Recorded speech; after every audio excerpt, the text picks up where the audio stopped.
So I want to introduce our next reader.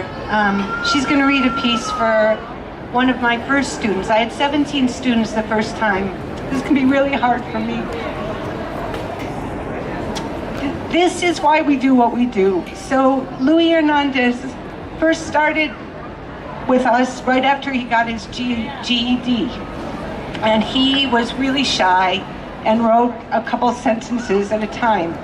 And then he got feedback from his fellow writers in the class, and he went from a couple sentences to a couple paragraphs to a couple pages.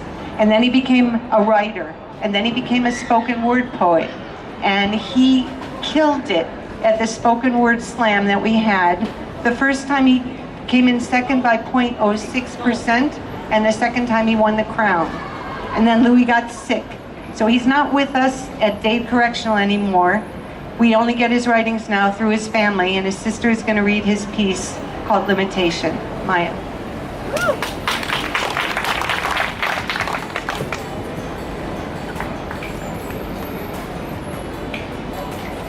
Hello.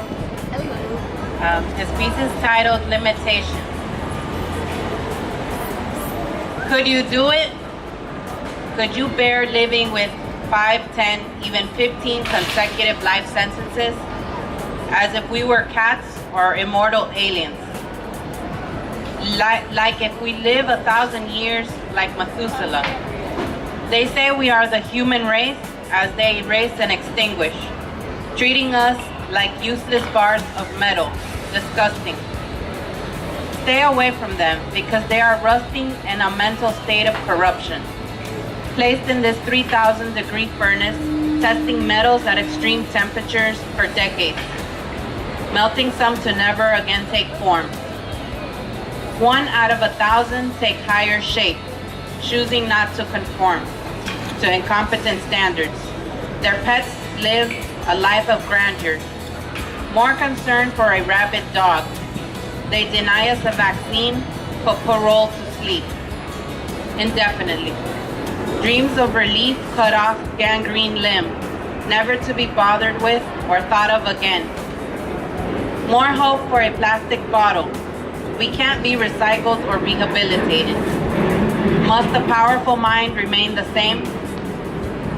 Left captive in a concrete island with high walls of limitation.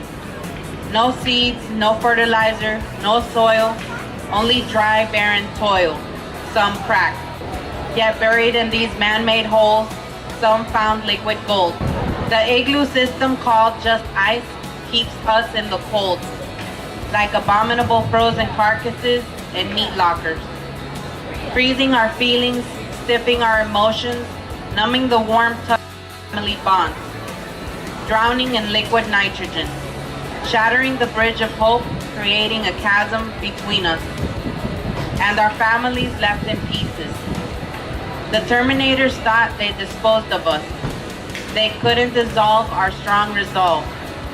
Those oxidized bars of metal are now the ones that sharpen iron, grinding us into razor-edged points, breaking down those walls of limitation, cutting through the abandoned island of isolation, chopping of miseducation's ugly head, instead, polishing our senses in this place where they keep us for mass census.